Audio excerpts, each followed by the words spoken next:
Have you ever heard things that go bump in the night? Have you ever felt the hair stand up on the back of your neck for no reason? Have you ever sensed the presence of someone else in the room when you're alone? Have you ever picked up the phone and no one was there? You, my friend, may have experienced what experts call the paranormal. Today is episode 34, the paranormal. So my critical free thinkers, sit back and relax and let's get to the bottom of that. Man Enterprises exclusively presents a talk show that will get to the bottom of things once and for all. And now here's your host for Let's Get to the Bottom of That, three weirdos on a mic. Yeah, that's right. Come on. The water's fine. We're back at it again. Welcome into another episode of Let's Get to the Bottom of That. I'm your host, Byron Dice, and my other weirdo on the mic is in studio. Mike, welcome to the program. Thank you very much. How's it going, everybody? It's awesome. We are down one weirdo today. Jason is at an undisclosed location. He is doing some research. I think he's finding some Yeti droppings that they found out in his parts of the country. So he's out there doing that. So we look forward to hearing a report from him. But my critical free thinkers, do not be dismayed. I did bring another weirdo on the mic today, and it is somebody that's no stranger to podcasting with me, but this voice will be new to you.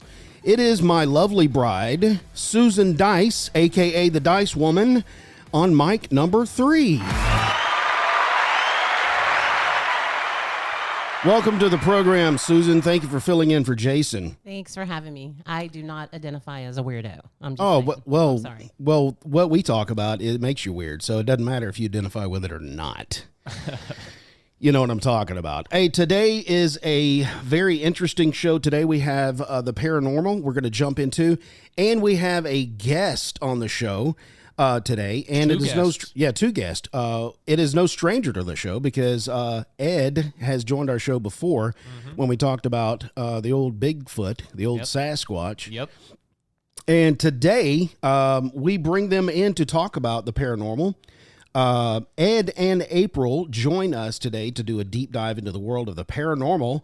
Ed and April are founding members of Omega Paranormal KC, a Kansas City-based group for the paranormal enthusiast, where they facilitate investigations and conduct Paranormal 101 classes to share their knowledge. Welcome into the program, Ed and April McQueen. Thank you so much for having us. We are so glad to have you on the show. Mike, Yeah. you want to throw, I'm going to throw it to you right now because we got some Okay. questions, and I sent Ed a list of these questions as well, so they are prepped and ready to go. Good deal. Yeah, we can totally get started. I think you guys are going to be sharing a lot of knowledge today, maybe similar to what you discuss in your Paranormal 101 classes that I read about on your Facebook page. But I guess maybe we can start this conversation by saying what sparked your interest in the paranormal and the metaphysical. Did you guys have an experience at some point, or was it a movie you watched? What was that? Ed, do you want to take this one or? Well, it's a little different for each of us. For me, it was literally, I've just always been curious and fascinated by the weird and the unusual. For as long as I can remember. Same here. Just the way I am. For me, it was more, I've seen shadow figures since I was a kid, and I've always been interested in, I know there's something more out there. I just didn't know exactly what it was. And we came across some friends of ours that were part of paranormal investigating probably about 5-6 years ago. And so we just decided to put together a team and start going out to do investigations. Okay, interesting. Awesome. Wow.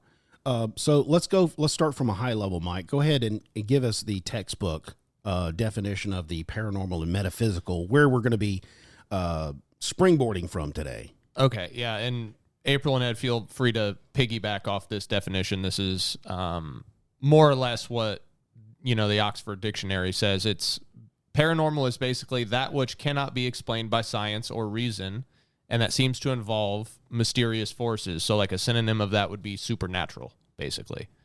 And then the metaphysical would be an idea, a doctrine, or a posited reality outside of human sensory perception. Would you guys agree with that, or is there anything you would add to that? I'd say that's fair. Okay, good deal. Okay, I want to first of all go ahead and tell everybody where I stand on this, because my worldview is from biblical worldview. I'm a Christian, born again Christian, and if you want to talk paranormal, let's go read the Bible, because there is a numerous amounts of paranormal activity in the Bible. If you just go start in Samuel was brought back from the dead to speak to a medium, and he was pretty angry about it. He was like, "Why'd you bring me back? What are y'all doing? This is ridiculous. You're not supposed to do this."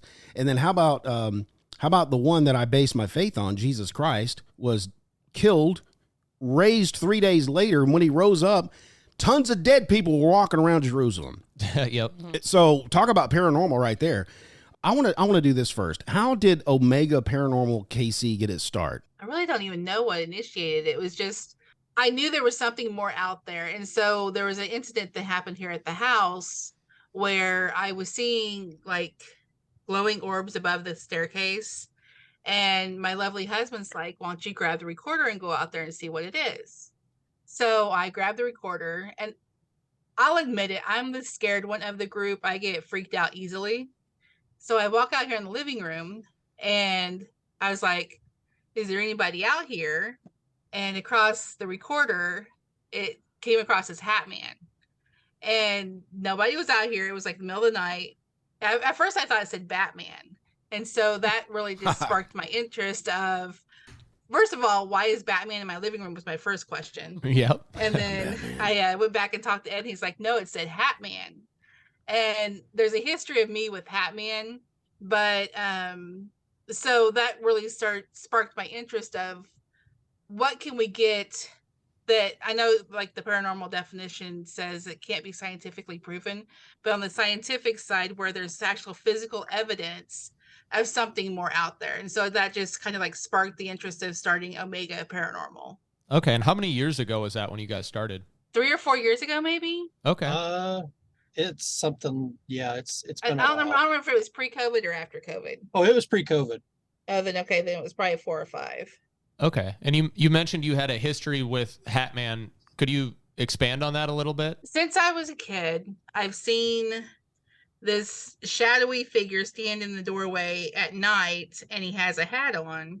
He doesn't say anything. He doesn't do anything, but it's like I'm scared to move, but it's not like I'm scared of him. It's hard to explain, but it's just one of those things that I think it's the fear of the unknown of like what he is.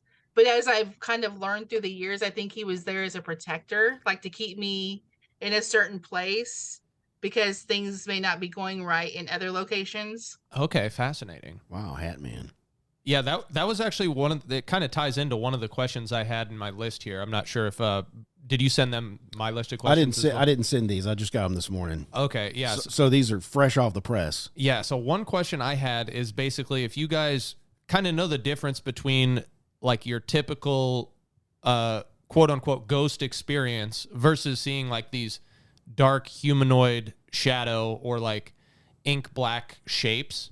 Kind of like what you're describing is like the latter of that, right? Where it's sort of like a shadowy figure versus like a ghost where it's like you don't really see anything, but you see something get manipulated or something get moved. Are we talking about like the same thing in both of those instances, or are those two separate things that within the paranormal? I personally think they're different because to me, whenever I see the Hat Man or the shadowy figure in my doorway, it's like he's actually a person there, but I just can't see him. Whereas the spirits, some of them are residual, which means that it's like a time loop. And so like things just like footsteps happen or abstract type things move. But I don't think they're the same. Do you, Ed? No, there are, if you if you slide over into the metaphysical, you start seeing that depending upon how tapped in and how strong a person's gifts are, they tend to be able to see things better, clearer, to a point. So like someone that is just just grazing the surface. Maybe they're just an empath. They might not even see something, but they'll feel it. Mm-hmm. Then you have someone that has moved a little bit further, and they've opened up their psychic ability. They might see a shadow like April does. And then you start getting into the mediums and the people that have really pushed and practiced and worked on it and strengthened their abilities. They'll look over and they'll sit there and say, oh yeah, well, it's a fully formed person and he's standing right over there, and they'll give you a description of exactly what he looks like. Wow. That would be how a lot of your traditional spirits are seen. But then you do have specific entities like the shadow entities, and then we have what most of us in the paranormal have started to kind of recognize. There are some, I guess you could almost call them named entities. Mm-hmm. So the Hat Man, there is a Top Hat Man, there's the Flannel Man.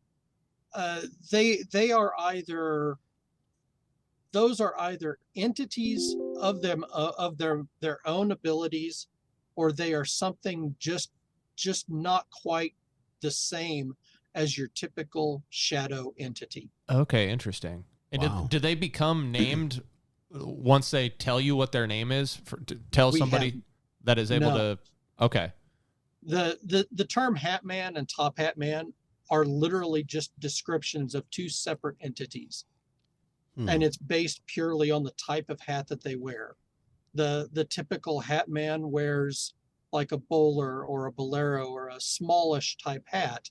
You can tell that it's a brimmed hat, but it's not like the Top Hat Man that wears your typical stovepipe hat, kind of like an old school magician or like Abe Lincoln would have worn. Mm-hmm.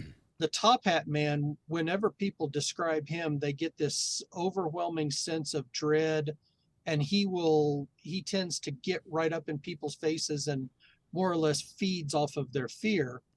Whereas the Hat Man, most of the descriptions that I've heard of him, he'll stand in the doorway and the kid or the person feels afraid of the entity, but it makes no moves to scare the child or the person. And in a lot of cases, there's been times that when a kid or a person was having an encounter with this Hat Man, something bad was going on in the house or in the area thereby, that like the kid would have, if he had walked out, maybe if he'd gotten up and gone to the bathroom at that exact moment, he would have walked headlong into a fight between mom and dad or someone breaking into the house or something.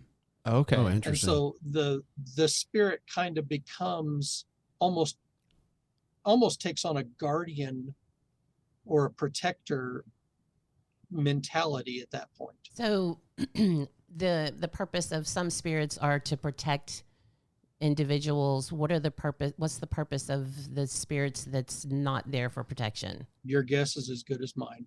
I mean, is it just to wreak havoc in people's lives? I mean, possibly. That's one of the things that everything that we know is literally by putting pieces of a puzzle together from listening to hundreds of encounters from this person, that person, and everybody else.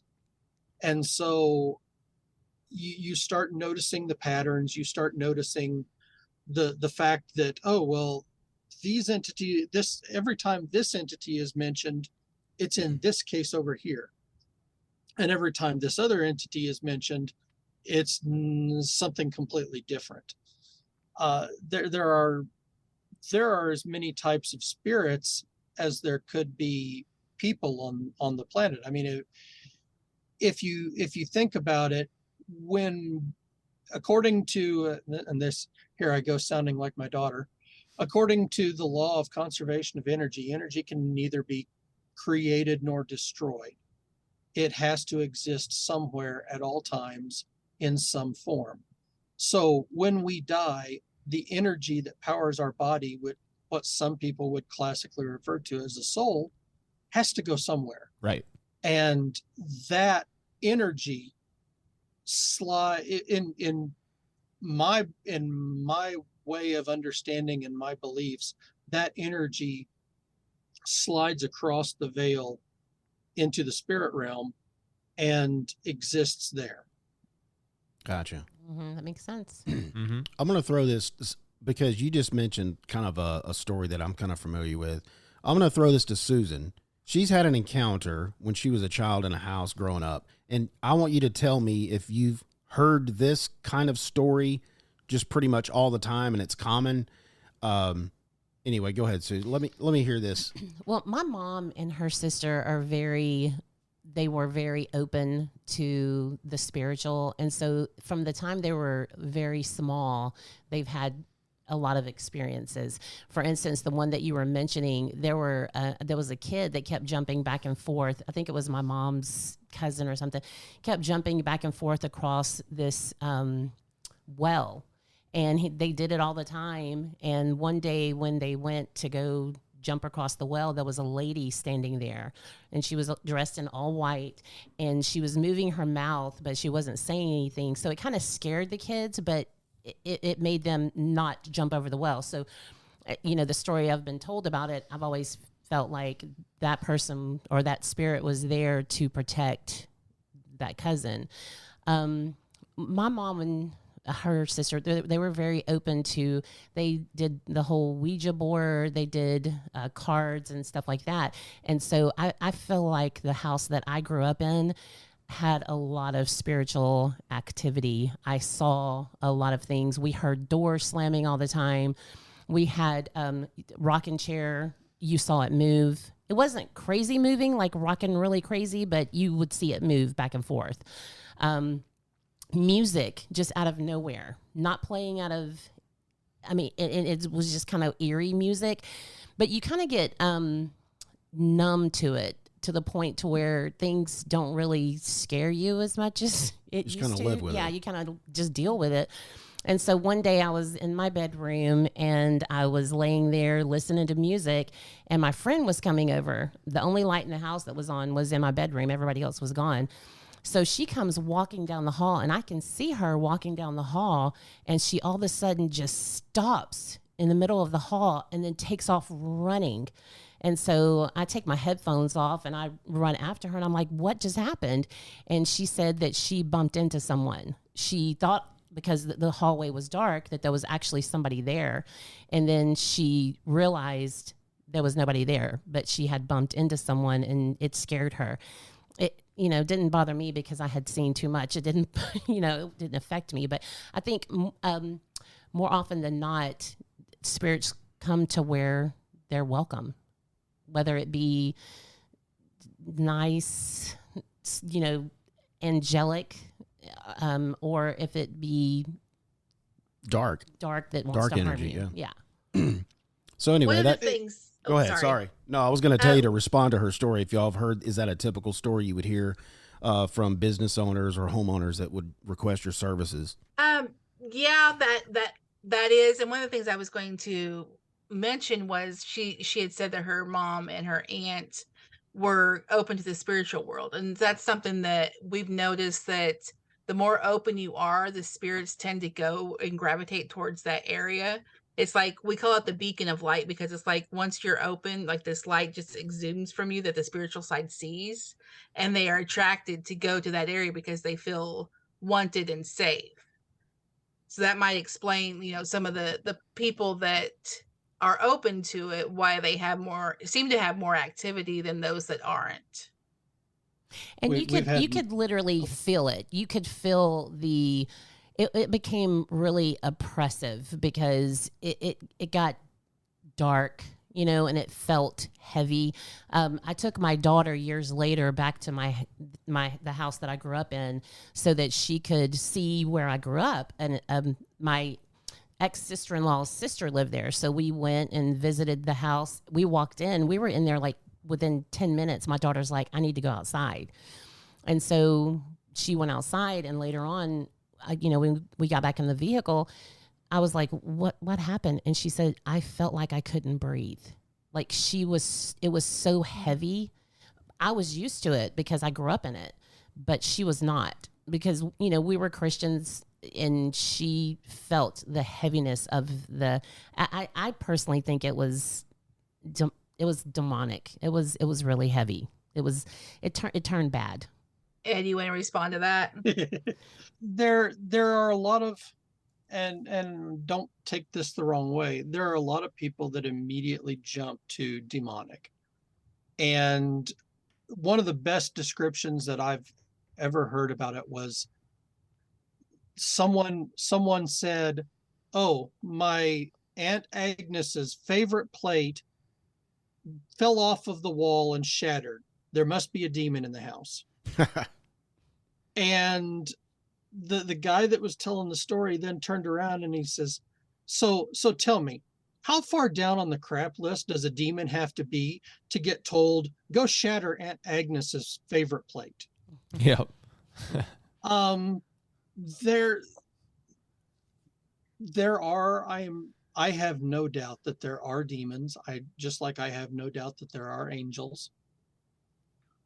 But I don't really believe that they constantly just look for every little person to mess with. Now, that being said, when you start talking about Ouija boards and you start talking about people that are actively, I mean, that's one of the things we go on investigations, and we've noticed when we go on an investigation, depending upon what technology and what we're doing or what methods we're employing, we will get what appears to be spirits that are wandering by that will come in just because, like April was talking about the beacon, they see someone on their side and they say, oh, hey, this person can hear me. I'm going to go talk to them. Okay.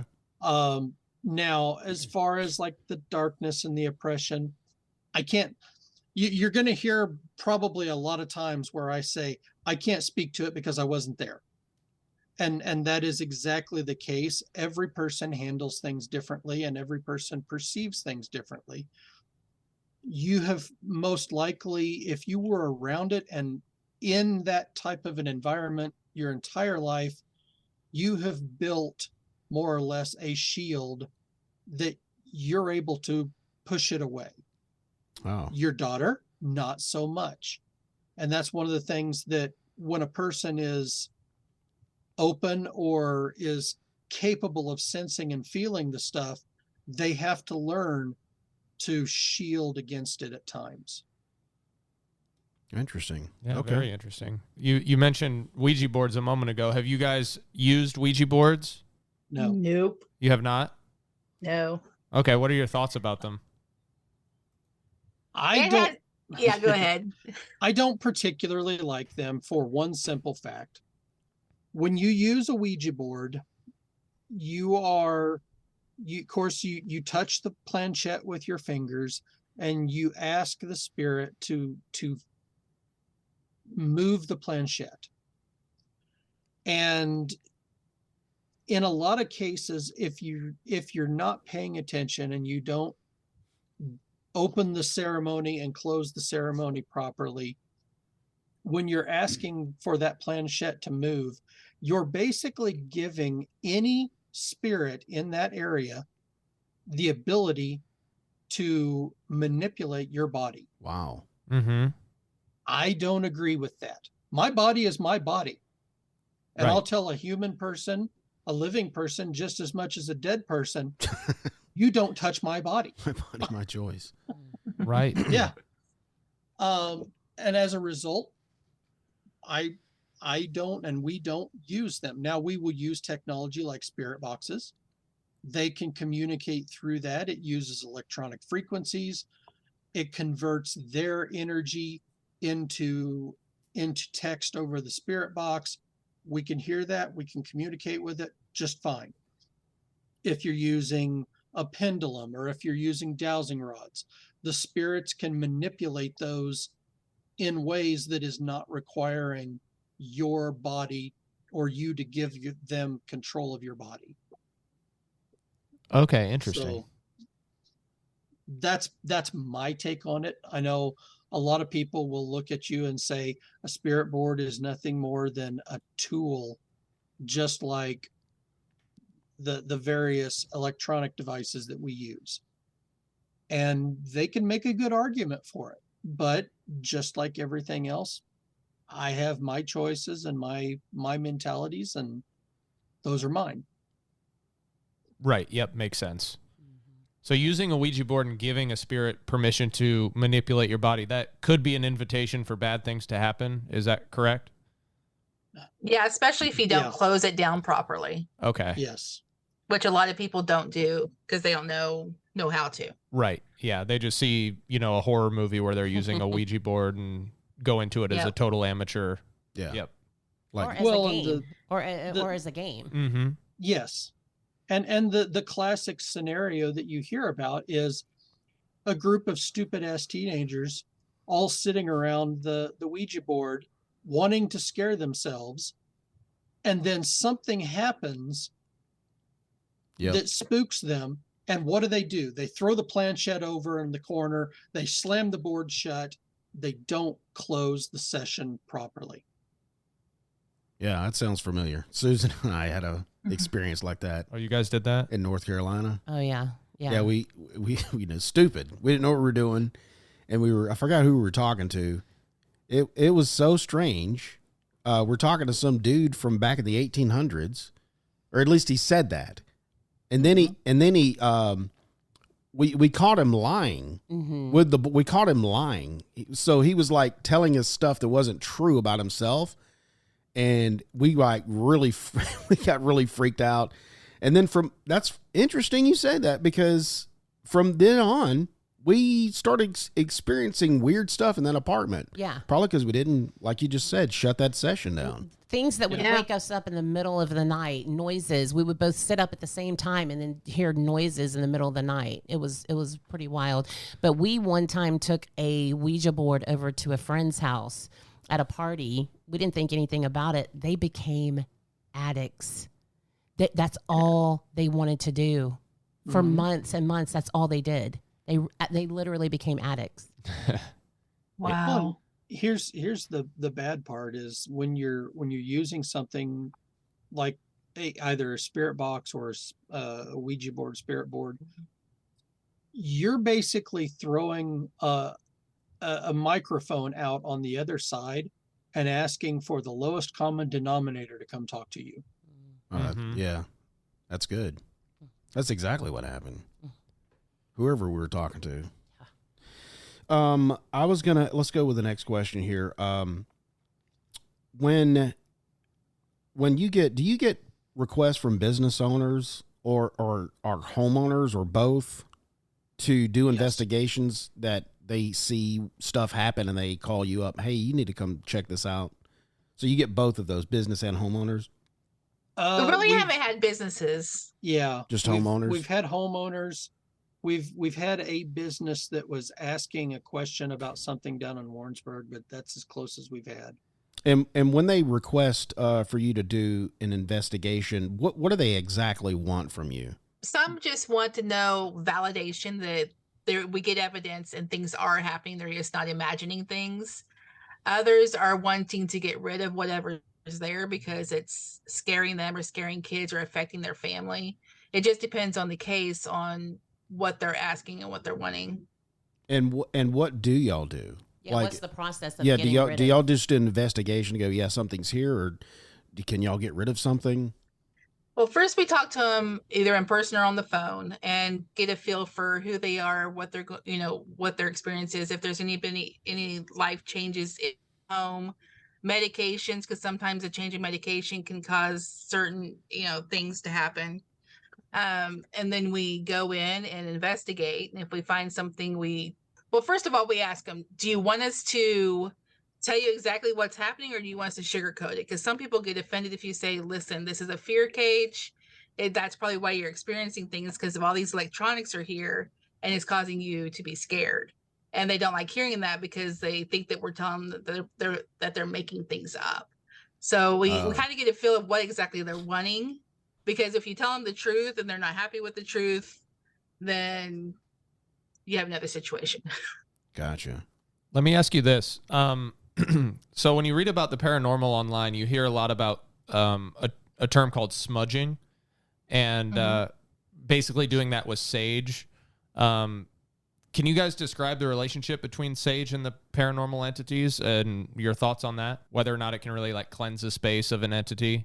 I've heard mixed reviews. Ed knows more of the specifics on that. Go ahead. Smudging is if I remember correctly, it is traditionally a First Nations concept. And in most cases, when we talk about smudging, trying to get rid of something, that's using the ceremony and the concept of it wrong. The First Nation people would, before they do a ceremony, whether it's a specific dance, or whether it's a coming of age, or any type, or even just a meeting of the chieftains, they would smudge and they would cleanse the area. And that's what it was for. It was to push anything that was dark, or anything that was any bad juju, for a good term. Any like dark sentiments that might be lingering there, to push those out. Now, they know that in 99% of the cases, you're never going to get rid of everything. You can push it out. You can cleanse your home. You can cleanse your area. But if something wants to come back, it's going to come back. If you have a spirit that's on your land, you might chase it out of the house, but it still has an attachment to the land.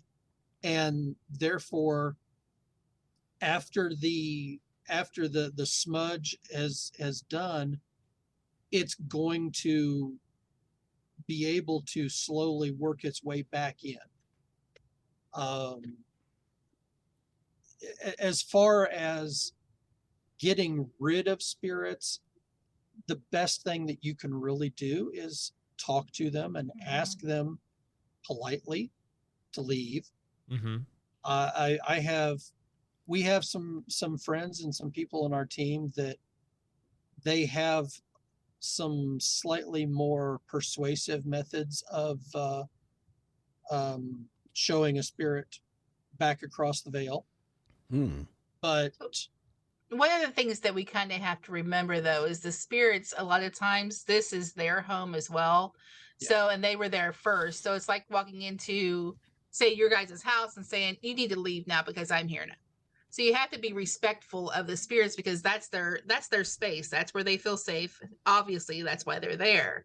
So you can't just go in and say you need to leave, or banish them somewhere, because you have to find a way to either get along, or ask them politely, say, hey, you're scaring my children. Can you not do that anymore? Or, things like that. You just reminded me of Beetlejuice. Yep, I knew it. Yeah, exactly. It's exactly what it sounded like.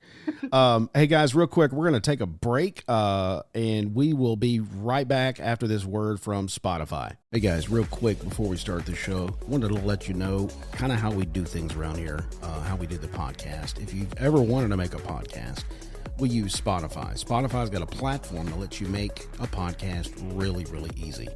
And then they let you distribute it everywhere and even earn some money if you want a little change, cha-ching in your pocket. And they do it all in one place, and it's for free. That's the exciting part. It's called Spotify for Podcasters. Here's how it works. They let you record and edit podcasts right from your phone or your computer, and then they'll let you distribute your podcast to Spotify and everywhere else podcasts are heard. And if you want to take your conversations to the next level, they have really cool features like Q&A and polls, and those are the things that really get people and your fans talking about things. So with Spotify for Podcasters, you can also earn money, including ads and podcast subscriptions, and the best of all, like I said, it's totally free with no catch.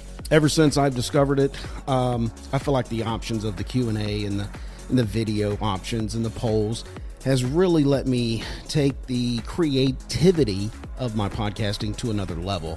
I highly recommend you give it a try.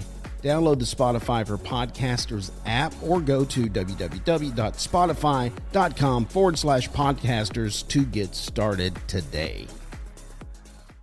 All right, guys, we're back. We're talking to Ed and his wife, April McQueen. They are founding members of Omega Paranormal KC, and they do investigations for the paranormal. Mike, you got some more questions here for Ed and April. Go ahead. Yep. So yeah, with the smudging topic, we just kind of brushed on, spirits being there first. And I had a question basically if there was any truth to incantations. So like, for example, like when you watch the movie The Conjuring, for example, like which is based on the experiences that Ed and Lorraine Warren had with a paranormal experience for the Perrin family and what they were experiencing in 1971. They basically had like a witch that lived in their house in the early 19th century and cursed the land prior to hanging herself from a tree in the backyard. To your knowledge, does stuff like this happen in paranormal cases? Or is that sort of just like, like a tropey Hollywood thing that they put in movies? Well, real quick, I'm going to do a small plug because I actually run KC Spirit and Paranormal events, and we're going to have Andrea Perrin there in July. So if you want to hear the story firsthand from somebody who's experienced it, you might go in and talk to her. But I honestly think that it really did happen. There is a lot of stories that I've heard about things like that, like with witchcraft or your classic voodoo and hoodoo, and some of the other lesser known types of root work and things like that, where they can put a blight on an area. So I believe it can happen. Okay, wow. Well, do you guys ever get opportunities to invite other people to participate in investigations, or is it just a tight team that you guys have? We open them up like if it's not a private residence. So like sometimes like last year we ran it through the Masonic Lodge here in Independence. We did public investigations there, offering it to anybody who wanted to go. And then other times, like McIntyre Villa, we did that one, and I opened it up to the members on the page if they wanted to get a ticket for it. So I mean, yeah, it just depends on what we're doing. I know, April, you said you were the scaredy cat earlier. Yes. So, Ed, do you ever get scared, or you kind of like buffered from that the fear? Well, I joke about it because I am not a very psychic person at all.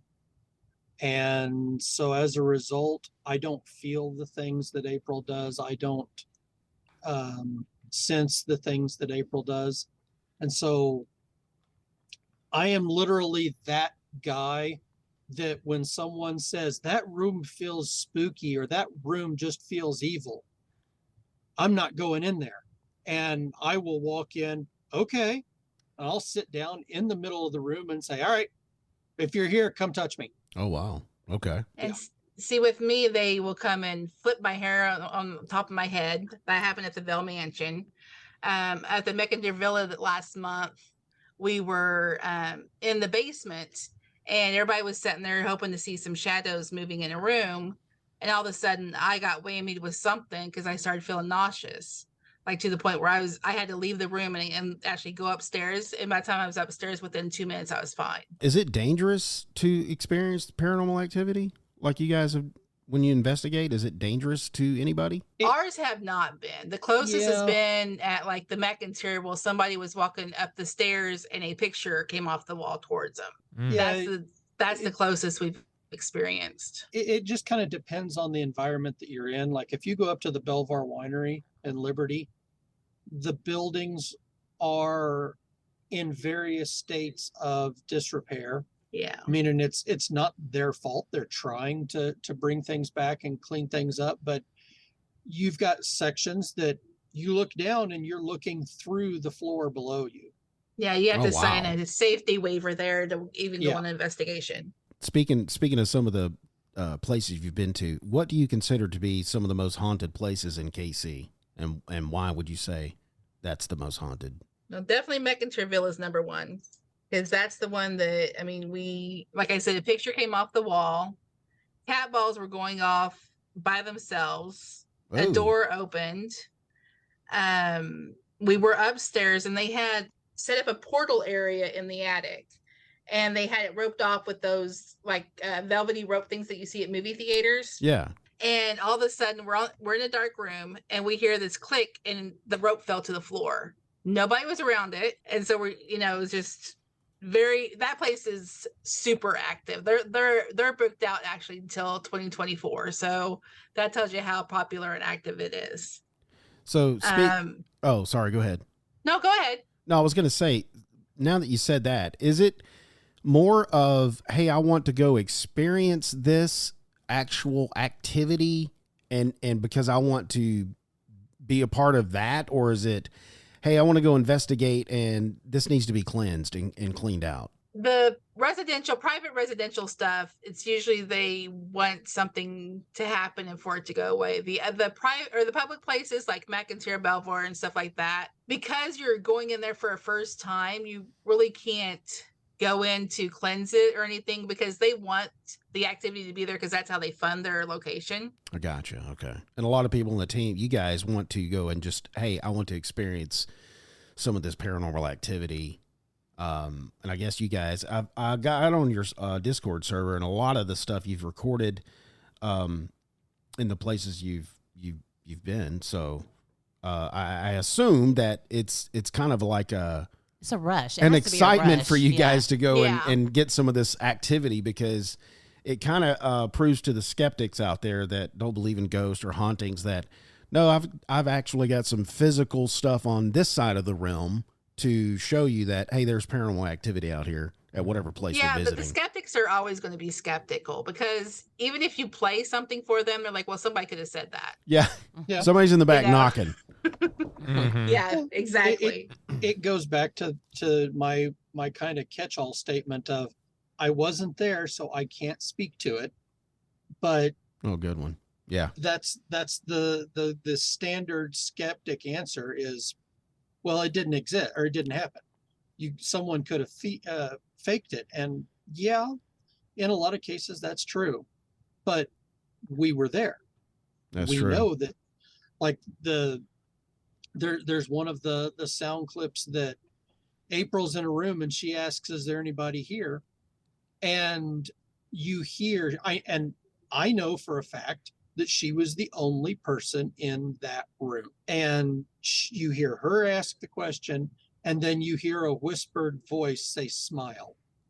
Wow. And there was nobody else in that room. I No. actually like to use that one as an example for people, because so many times when you do paranormal investigations, you have the mindset of, everything's evil, it's dark, it's wanting to scare you because of movies, that you watch the scary movies and everything. So that situation there, Ed had found that clip about 10 o'clock at night, and he had me listen to it. And it scared me to pieces once I heard it, because it goes, smile. Like, it's like this really deep type whisper. And I'm like, that sounds really evil to me. And he's like, no, it's fine. So I listened to it the next day, and I had a different mindset because it wasn't nighttime, but it made me think of, I was in the room by myself. And when you're investigating by yourself, you have a little bit of fear with you.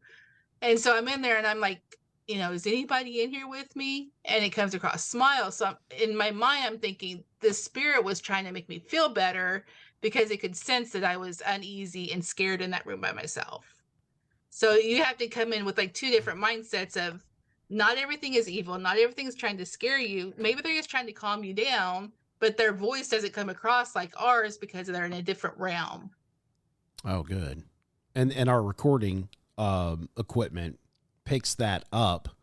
Who's to say it actually sounds like that, because we're recording across a spiritual plane or something? Exactly. Yeah, I guess overall, like you brushed on this a moment ago, what are your thoughts on how Hollywood and various television shows portray the paranormal? So like you have like Paranormal Activity, those movies, The Conjuring, Ghost Hunters TV show, all of those things. It's frustrating at times, because especially like the ghost hunting paranormal shows that you watch on Discovery. Mm-hmm.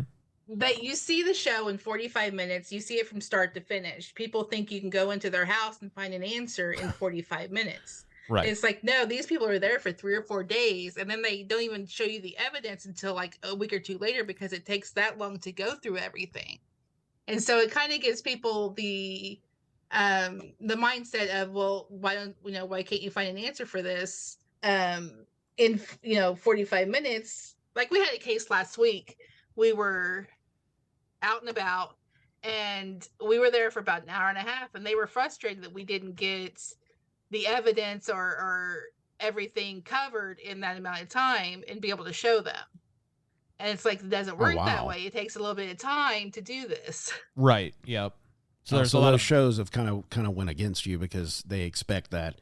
And it's really shot to me in a reality style show, making it very dramatized, where probably you guys are sitting there in a room doing whatever for hours, and you're like, it's really not that dramatic, guys. Exactly. Sensational. Yeah. Yeah, most of the time you're sitting there in a dark room by yourself listening to air, and that's about it. So let's put that on TV. Yeah, exactly. Three quarters of our night is sitting in the dark and hoping that you'll see a light on your equipment flicker. Yeah. Yeah. Yeah, I guess nobody would want to watch that. Yeah. Not afraid of. But when it does happen, it's a real thrill, though, because it's like, okay, nobody was around that. Why did the REM pod just go off? Yeah. Right. And so then you try to debunk things that may have caused it. And once you go through the entire debunking list and nothing checks off, then okay, that there is paranormal. Let me ask you this. So have either one of you ever participated in a seance? No. It kind of ties into the It Ouija said board thing. No. Is it similar to Ouija boards where that's a potentially dangerous thing to attempt to do unless you know how to do it properly? It seems like it. It depends on the type of seance that you're doing. Some seances, when they do them, they are literally just sitting there, and they're in the metaphysical and the paranormal both. We do a lot with intention. You put the intention out there, and you're fueling the stuff on the other side of the veil to have energy to act. And so if they're just sitting there and they're focusing their thoughts and their intentions on giving the spirit the ability to move something or flicker a candle or knock something off, if that's the case, more power to you. But if it's one of those where they're sitting there and you've got there's a term for it. It's a type of medium, and I can't think of the type right Channeler. now. Well, yeah, a channeling medium, where they are literally allowing the spirit to take over their body. Mm-hmm. I feel kind of weird about those. Right. So the closest thing I have done, and it was completely unintentional, but it was so freaky. We were at the Lafayette Row doing an investigation up there, and they have this living room area that has some old furniture around it. And I'm sitting on one side of the room, and another friend of mine is sitting across from me on another couch. Well, above his head is a mirror. And I'm just staring at the mirror because I like to practice to see if I can see auras and this and that. And I was like, well, I wonder if I can see my own aura in this mirror. So I'm staring at myself in this mirror, and it's at one point something switches, and it's like I know I'm seeing myself, but it doesn't feel like myself. And so I even had to like move my mouth to realize, okay, that is me, but the eyes looking back at me didn't seem like me. Oh, It was Interesting. really weird. I'm out. See y'all later. Yeah, exactly. Have you guys noticed since you've started, you said you started like right before 2020, correct? With this particular event, Yeah. Omega. Is there fewer or more people pursuing this type of work? I think there's more. I mean, every year that we speak at Planet Comic Con, the audience grows every time. And so it seems like it's getting more popular and people are getting more curious about what is happening on the other side. Well, what kind of advice do you have, since y'all have been at this for a couple of years, for those who want to experience the paranormal activity for themselves and maybe start up something like this themselves? What do you think, Ed? Rule number 1, never, ever, ever, under any circumstances, investigate your own home. Yeah. Huh. Because if you start investigating it, you're going to most likely find something, whether it lives there or not. Mm-hmm. And then you have to ask that question of, all right, am I okay with the fact that I now know that there's something else that is here besides me? Because you can't escape once you find out. Yeah. Beyond that, if someone is interested in it, start out going to some of the public events, or go to the places that host, or that you can go in, and they build the location as a verified, or not verified, but a described haunted location. The Belvoir, the Lafayette Row, McIntyre Villa, places like those, where lots of people have come through and investigated, and it's safe. I mean, you don't have to, those are the kind of places that you can go and you can just kind of dip your toes in the water and see whether you like it or not. Then if you really want to get interested and try to do it on the regular, start looking around and find a group and go to some of their private events. Mm-hmm. Okay. Yeah, that's good advice. And don't invest in a lot of equipment, because start out like just with the voice recorder on your phone and use that for EVP sessions. And then like the next piece that you might want to get is the K2, because those are like usually about $50-$60. And then the equipment just keeps going up from there. So those two honestly could would be good pieces to get you started for less than $100. So don't go out and get one of those Ghostbuster traps. Exactly. Okay. And don't cross the streams. Yep. Baby monitors. To me, baby monitors would seem to be a very good medium because I've heard Yeah, that things. picks up some stuff right there. Yeah. I've heard things. Yeah. The only problem that I have with baby monitors is they will also pick up radio frequencies, and they'll pick up CB and all manner of frequency. So you never know whether you never know, unless something is specifically calling you out by name, whether or not you're just hearing Frank down the road talking to his buddy on his CB. Breaker 19. Yeah, breaker. Yeah. Well, do you guys have any public events coming up in the future you want to share? I did notice on your Facebook page there is something called Metacon. Y'all want to talk about that real quick? Sure. My other business, KC Spirit and Paranormal, is hosting Metacon this year in July 14th through 16th at the KCI Expo Center. And we have Travis Walton from the movie Fire in the Sky was based on his story. He was abducted by aliens. Mm-hmm. We have Andrea Perrin, which you guys mentioned, The Conjuring House. Mm-hmm. The Kling brothers from Ghost Lab. I don't know if anybody watched that back in, I think, 2010, 2011.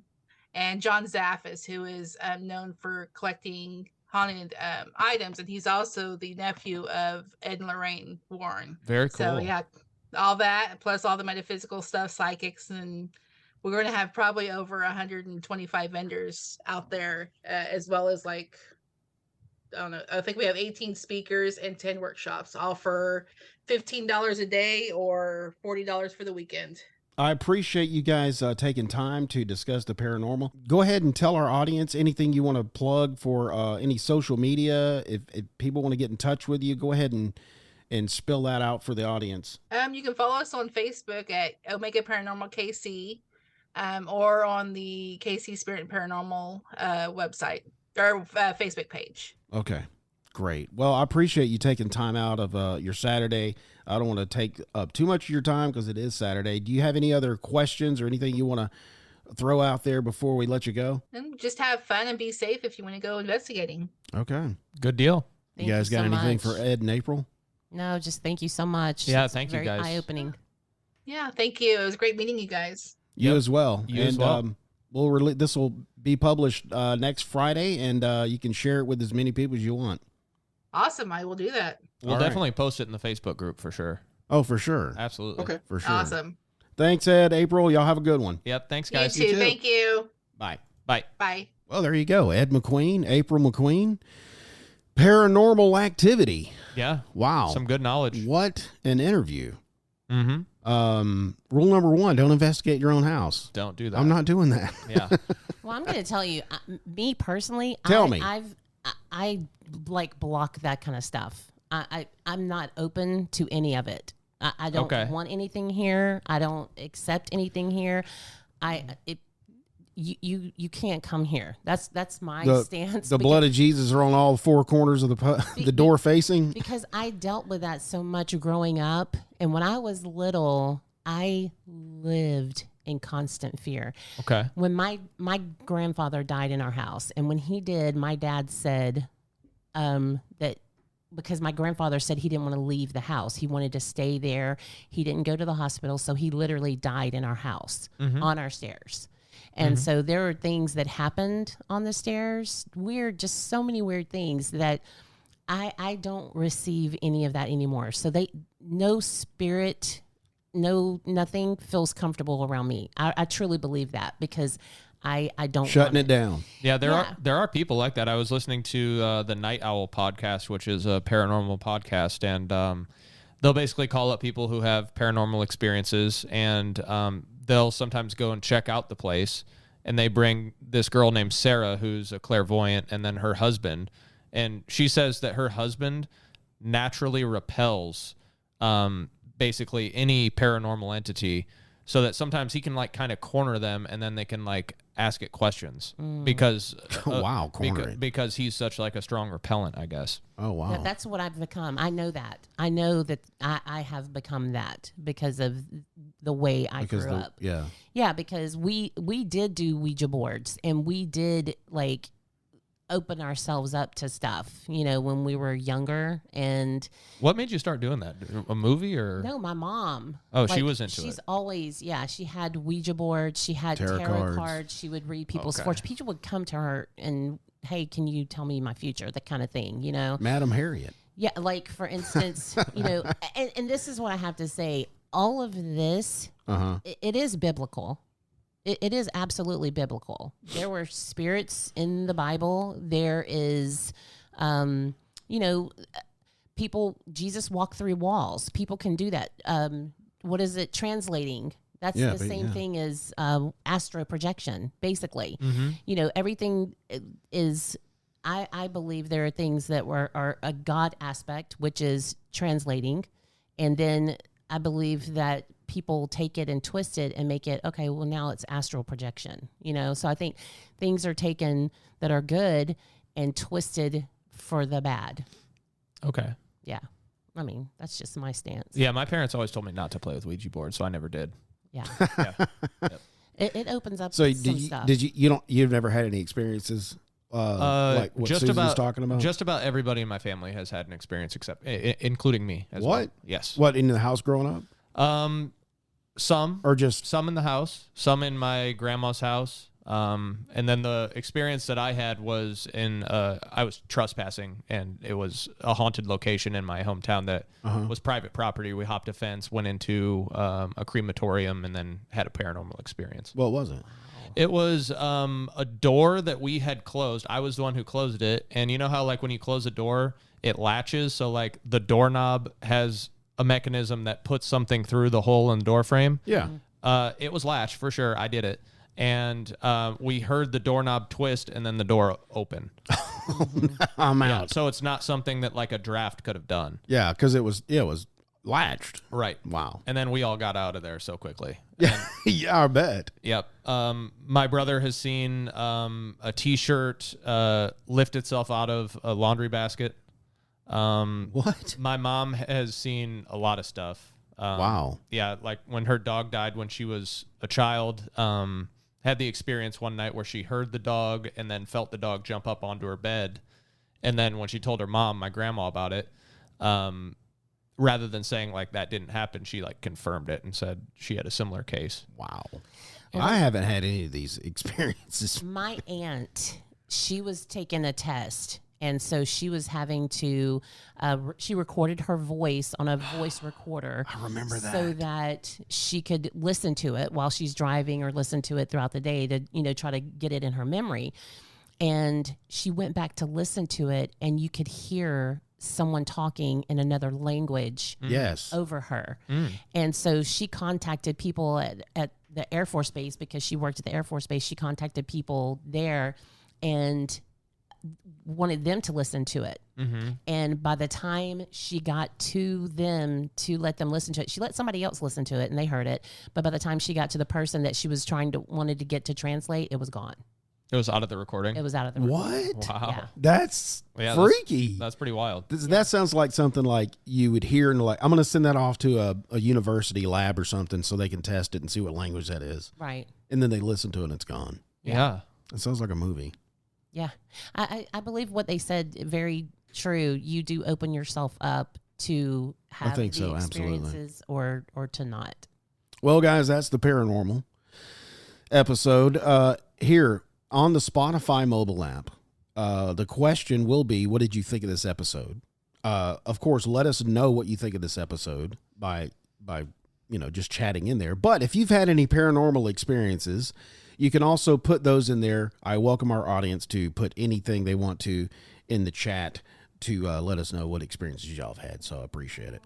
Y'all guys got anything else? We're clear? We're clear.